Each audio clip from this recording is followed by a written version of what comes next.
Welcome to another Dog Mind podcast. We are starting off today's deep dive with something honestly kind of unsettling. Oh, definitely. It's a pretty intense hook. Right.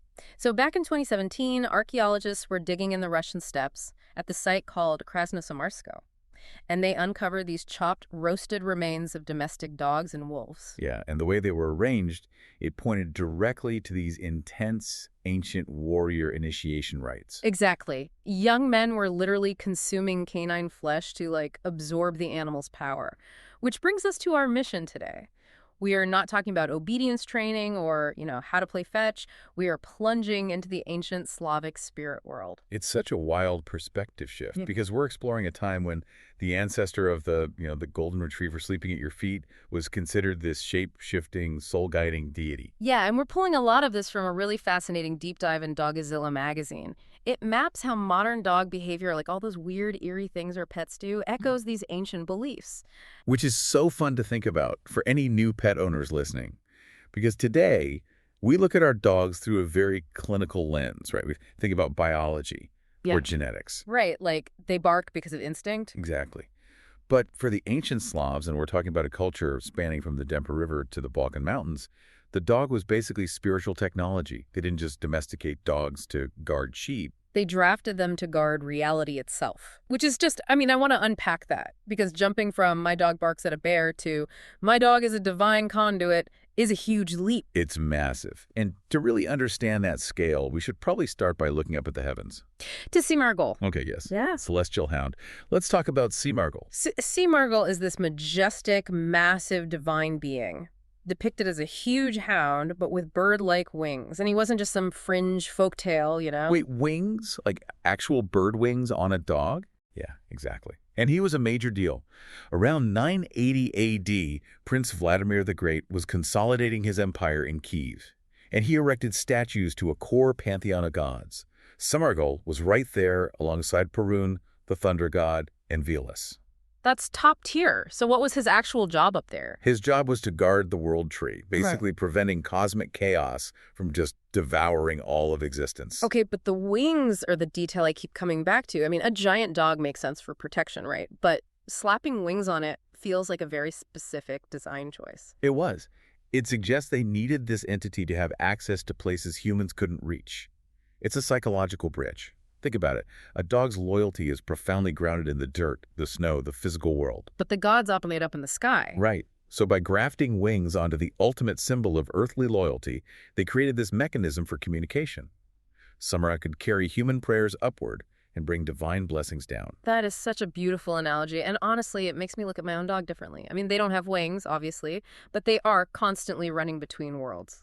Oh, totally. Like they run out into the unpredictable yard, they process all the sensory data of the neighborhood, and then they retreat back into the safety of the house. They are essentially running a localized version of Seamargul's route. That is a perfect way to look at it. They are our personal little intermediaries. But I have to ask, was Seamargul purely an abstract idea, or was there a real-world template for this myth? Oh, the myth was heavily informed by the brutal reality of their landscape. If you look at the indigenous breeds of that region, like the Caucasian Shepherd or the South Russian Ovcharka. Oh, wow, those are huge. Absolute behemoths, yeah. They have incredibly thick coats, massive bone density, and this temperament bred specifically to confront wolves and bears without hesitation. Right, so you see a 150-pound Caucasian Shepherd stand its ground in a blizzard, and you're basically looking at the raw material for a god. Exactly. The Slavs just looked at that uncompromising power and scaled it up to a cosmic level. Okay, so if a Caucasian Shepherd can handle a bear, guarding the universe is just the next logical promotion. But most people weren't interacting with a winged deity every day. No, definitely not. They were dealing with the dog sleeping by the hearth. So how did that celestial protection, come down into the living room? Well, it manifested through the belief that dogs had supernatural sight. Pre-industrial life was just full of invisible threats. Sudden illnesses, failed crops. Infant mortality. Right. And without science to explain germ theory, they blamed malevolent spirits. So who had sensory capabilities that bordered on magic? The dog. Yes. A dog can hear a frequency or smell a shift in the air long before we can. To the ancient mind, a dog suddenly raising its hackles in an empty corner wasn't smelling a draft. It was an active warning. It was detecting an inbound spiritual threat. Exactly. They weaponized the dog's biology as a spiritual alarm system, especially to protect pregnant women and newborns. But the supernatural ecosystem of the house wasn't all bad. Right, you had the domovoi. Yes. The household spirit. He usually lived near the stove and ensured prosperity, as long as you respected him. And the family dog was the diagnostic tool for the domovoy's mood.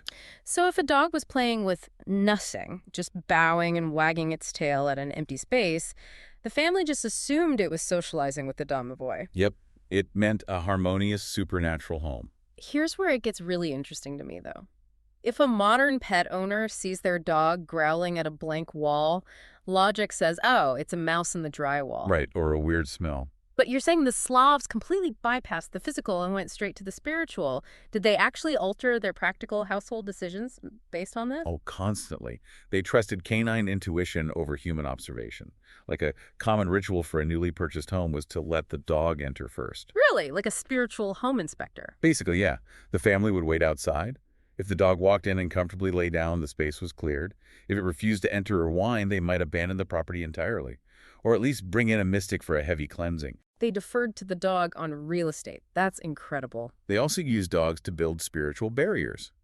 Before settling on a plot of land, a family would often walk their dog around the entire perimeter of the new property. Like actively drawing a magical boundary. Exactly.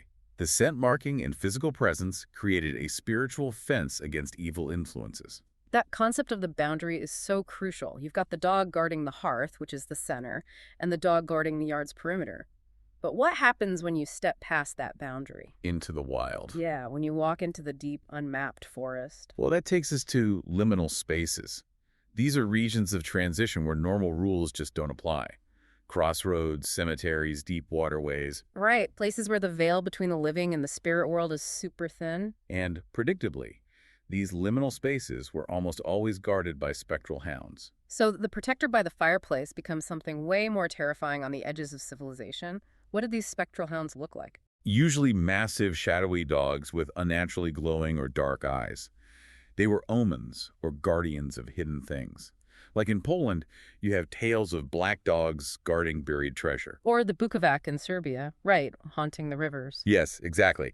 They basically project the dog's natural territorial instinct onto the spirit realm. But you can't talk about these chaotic wild spaces without talking about Veles. Oh, Veles, the god of the earth and the underworld. Yeah, and a master shapeshifter. He frequently transformed into a massive wolf or dog. His whole mythology highlights that fluid boundary between civilization and the wild. Because he's always getting into it with Perun, the thunder god. Constantly, Veles would sneak up from the underworld in his animal form, steal cattle from the heavenly realm, and then Perun would discover it and violently chase him back down with thunderbolts. Which, I have to point out, sounds exactly like a modern dog stealing food off the kitchen counter, getting caught, and just scurrying back to its bed. It really does. It's the ultimate mythological version of a dog testing the rules of the pack. It's a great analogy because Veles represents that untamed instinct that exists just outside our boundaries. And dogs live right on that edge. They follow our rules, but they still have the teeth and the prey drive of a wolf. Which circles us right back to the Krasnosamarsko excavations we mentioned at the start. Young men eating dogs and wolves. What was the mechanism there? Why do that? It's all about sympathetic magic. For these young men to become warriors, they had to shed their civilized identity. By consuming the flesh, they believed they were literally ingesting the animal's boundary-crossing essence. Wow. So they were taking on the mantle of Veles. Exactly. They were hacking their own psychology to become shapeshifters themselves, transforming into wolf-like warriors. That proves these myths were lived experiences, not just stories. And it really transitions us perfectly to the final and I think most profound boundary that a dog guards. The transition between life and death. Yeah. The dog as a psychopomp. A soul guide to the afterlife. The logic is just incredibly poignant. If your dog guides you safely through a dark physical forest, it only makes sense they'd guide you through the terrifying darkness of death. And this isn't just a Slavic idea. I mean, we see parallels everywhere. Oh, it's universal. Egypt had Anubis, the jackal-headed god. The Aztecs had Xoolotl, the dog-headed deity guiding souls. The Slavs were just tapping into this deep human intuition. But the Slavs attached some very specific, real-world omens to this, didn't they? They did. Because dogs were sensitive to the spirit world, people believed they could sense death approaching. If a dog was digging frantically near a house foundation, it was symbolically digging a grave. Or if a dog was lying motionless on its back with its paws up. Right, mimicking a corpse. Right. It was seen as an omen that someone in the family was about to pass. And what about howling? I feel like that's a classic one. A dog howling mournfully, especially at night near a sick person's window, was the ultimate harbinger. They believed the dog was actually communicating with the soul that was preparing to leave. And they took this so seriously that dogs were incorporated into physical funeral rites, sometimes in really brutal ways, like that account from Ahmad ibn Fadlan. Yes, the 10th century Arabian writer. He documented a Viking and Slavic ship burial on the Volga River.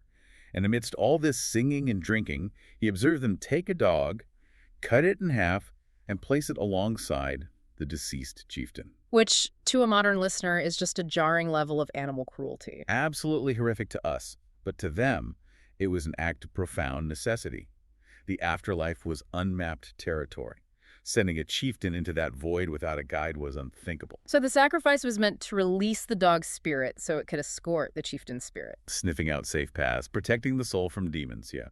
It was the ultimate deployment of the dog's protective power. So what does this all mean for the people left behind? I mean, a howling dog sounds like a terrifying omen of doom. Was this meant to scare people, or was it actually a source of comfort? It was definitely a comfort. Grieving is hard enough, but thinking your loved one is walking into the abyss completely alone is paralyzing.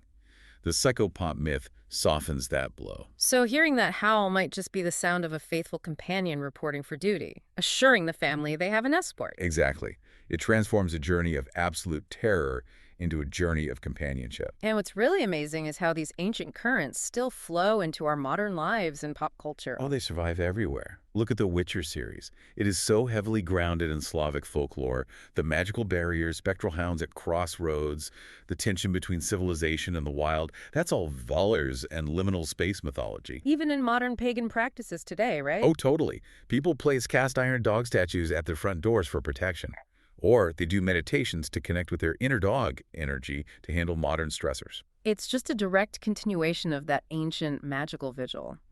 Which brings me to a final thought for you, the listener, to ponder today. I love this part. So the next time you are sitting on the couch and your dog suddenly perks up, staring intently down a completely empty, dark hallway, modern logic says they are just reacting to a high-pitched siren miles away.